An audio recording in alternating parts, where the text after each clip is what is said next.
ఒక్కసారి ఊహించుకోండి, సాధారణ లోహాన్ని బంగారంగా మార్చడం సాధ్యమైతే ఎలా ఉంటుందో. ఏ లోహాన్నైనా బంగారంగా మార్చగల రహస్య విద్యతో గతంలో అనేక పరిశోధనలు ముమ్మరంగా జరిగాయి. లోహాలను కొన్ని పద్ధతుల ద్వారా రూపాంతరం చెందించడం వల్ల ఇది సాధ్యమని నమ్మేవారు. ఈ విద్య గురించిన పూర్తి వివరణగా గతంలో అనేక పుస్తకాలు కూడా రాయడం జరిగింది. బంగారం వంటి విలువైన శుద్ధలోహం సృష్టించడానికి అనేక రహస్య పరిశోధనలు జరిపేవారు. 18వ శతాబ్దపు వైజ్ఞానికుల విశ్వాసం ప్రకారం ఆక్సిజన్ని కనుగొన్న తరువాత కెమిస్ట్రీ పుట్టుకొచ్చిందని నమ్మేవారు. కానీ అంతకు వేల సంవత్సరాలకు పూర్వమే భారతీయులు, చైనీయులు, ఈజిప్షియన్స్ అనేక పదార్థాలపైన వాటి తత్వాలను తెలుసుకోవడానికి పరిశోధనలు చేశారు. కానీ ఒక స్పష్టమైన శాస్త్రాన్ని రూపొందించలేదు. ఇటువంటి పురాతన పరిశోధనల శాస్త్రాన్ని ఆల్కెమీ లేదా ట్రాన్స్మ్యూటేషన్ అని పిలుస్తారు. తెలుగులో రసవాదం అని పిలుస్తారు. దీనిని వాళ్ళ పరిశోధన ప్రకారం ఏదైనా మెటల్స్ ఆక్సిడైజ్డ్ అయినప్పుడు కొన్ని రూపాంతరముల తర్వాత అవి భారీగా పరివర్తన చెందుతాయి. ఆ భారీ పరివర్తనల చివరి దశలో అవి బంగారంగా రూపాంతరం చెందుతాయి అని బలంగా నమ్మేవారు. బేస్ మెటల్స్ నుండి బంగారంగా మారే రూపాంతర ప్రక్రియకు ఆల్కెమీ అని పేరు పెట్టారు. ఈ వీడియోలో ఆల్కెమీ యొక్క చరిత్ర మరియు బంగారం యొక్క రహస్య పరిశోధనలను గురించి చూద్దాం. ఆల్కెమీ అంటే కేవలం కొన్ని లోహాలను బంగారంగా రూపాంతరం చెందించే ప్రక్రియ మాత్రమే కాదు, ఇంకా అనేక రహస్య పరిశోధనల కలయిక. అందులో medicine, psychology, chemistry, natural philosophy, biology, herbalism, mystical religion కూడా ఉండేవి. ఆల్కెమీ గురించి కొన్ని కథలను చూసినట్లయితే పూర్వకాలంలో సాధారణ వ్యక్తుల దగ్గర నుండి శాస్త్రజ్ఞుల వరకు కూడా సాధారణ లోహాలను బంగారంగా మార్చే ప్రక్రియ అనే ఆల్కెమీని బలంగా విశ్వసించేవారు. ఆ సమయంలో ఇంగ్లాండ్ రాజైన హెన్రీ IV తన రాజ్యంలో ఉన్న తెలివైన వైజ్ఞానికులకు ఆల్కెమీ ప్రక్రియ ద్వారా బంగారం తయారు చేసే విధానంపై ముమ్మరంగా పరిశోధనలు చేయమని ఆదేశించారు. అత్యంత ధనవంతమైన దేశంగా మారే ఆశతో అలా చేశారు. ఇంగ్లాండ్ తర్వాత అనేక దేశాలు తమ తమ దేశాలలో కూడా ఇటువంటి ప్రయోగాలకు ఆదేశాలు ఇచ్చాయి. అదే సమయంలో రహస్య పరిశోధనల విజయాన్ని ఊహించిన కొన్ని దేశాలు, అలాగే వాటి వలన ఏవైనా దుష్పరిణామాలను ఊహించిన వారు వాటిని అడ్డుకునే ప్రయత్నం చేశారు. 2nd సెంచరీలో చైనాలో అయితే ఇటువంటి రహస్య పరిశోధనలు జరిపే వారిపై కఠినమైన మరణశిక్షలకు గురి చేసేవారు. రోమన్ ఎంపరర్ డయోక్లేషియన్ కూడా దేశంలో ఉన్న ఆల్కెమీ గురించి రాయబడిన పుస్తకాలను కాల్చివేయమని, ఆ పరిశోధకులను కఠినంగా శిక్షించమని ఆదేశించాడు. 13వ శతాబ్దానికి చెందిన ఫిలాసఫర్ థామస్ ఆక్వినస్ అయితే ఈ సబ్జెక్టులో ఎక్స్పర్ట్గా ఉండేవారు. ఆల్కెమీ పైన ఆయన అనేక పుస్తకాలు రాశారు.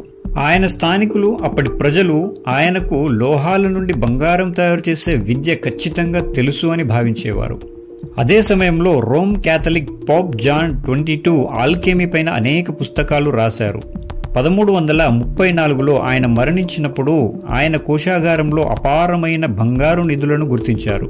ప్రజలు ఆయన ఈ ఖజానా మొత్తం ఆల్కెమీ పద్ధతి ద్వారానే తయారు చేశారని బలంగా నమ్మేవారు. ఈ రహస్య పరిశోధనలతో పాటు మరో వెతుకులాట కూడా బలంగా జరిగేది. అదే ఫిలాసఫర్స్ స్టోన్. తెలుగులో దీనిని పరుసవేది లేదా తత్వవేత్తల రాయి అని పిలుస్తారు. ఇది ఒక కాల్పనికమైన రాయి. ఇలాంటి ఒక అద్భుతమైన రాయి ఉందని కొంతమంది ఆల్కెమిస్టులు నమ్మేవారు. వారి నమ్మకం ప్రకారం ఈ రాయి ఏ సాధారణ లోహాన్ని తాకినా అది క్రమక్రమంగా బంగారంగా మారుతుందని నమ్మేవారు. అదే రాయి అనారోగ్యంతో ఉన్న వారిని తాకితే ఆరోగ్యవంతులు అవుతారని నమ్మేవారు. ఇటువంటి అనేక నమ్మకాలు ఆల్కెమీతో ముడిపడి ఉన్నాయి. మోడర్న్ శాస్త్రవేత్తల నిర్ధారణ ప్రకారం ఆల్కెమిస్టుల యొక్క ఈ రహస్య ప్రయత్నాలని వ్యర్థమేనని తేల్చి చెప్పారు. వీరి వాదన ప్రకారం ఆల్కెమిస్టుల వర్గానికి చెందిన శాస్త్రవేత్తలు పూర్తిగా తప్పుదోవ పట్టారని, వీళ్లంతా ఎప్పటికీ సాధ్యం కాని ఆవిష్కరణ కోసం ప్రయత్నించారని తెలిసింది. కానీ అనేక ఆధునిక ఆవిష్కరణలకు వారు వేసిన పునాదులు స్పష్టంగా ఉన్నాయని చెప్పబడింది.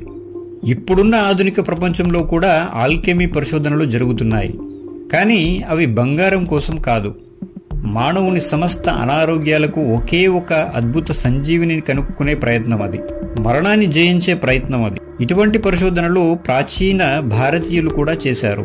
ఆచార్య నాగార్జున 2nd సెంచరీలో కాయకల్ప సిద్ధాంతం ద్వారా ఈ ప్రయత్నం చేశారు. ఎంతోమంది ఆల్కెమిస్టులు కలలు కన్న దివ్య ఔషధాన్ని ఆచార్య నాగార్జున దాదాపుగా సృష్టించారన్నది నిజం. ప్రాచీన భారతీయుల ఈ రహస్య విద్య పూర్తిగా గురు శిష్యుల పరంపరపై ప్రయాణించేది. కానీ తుర్కిష్లు భారత్ పైన ఆక్రమణలు జరిపినప్పుడు నలంద విశ్వవిద్యాలయాన్ని పూర్తిగా అగ్నికి ఆహుతి చేశారు, విధ్వంసం సృష్టించారు. ఆచార్యుడు సాధించిన అద్భుత ఔషధం అలా కనుమరుగైపోయింది. కానీ ఇప్పటి ఆధునిక వైద్యశాస్త్రం ఉన్న సిచ్యువేషన్లో కూడా ఆల్కెమీ నుండి వచ్చిన ఒకే ఒక రహస్య వైద్య మార్గం హోమియోపతి.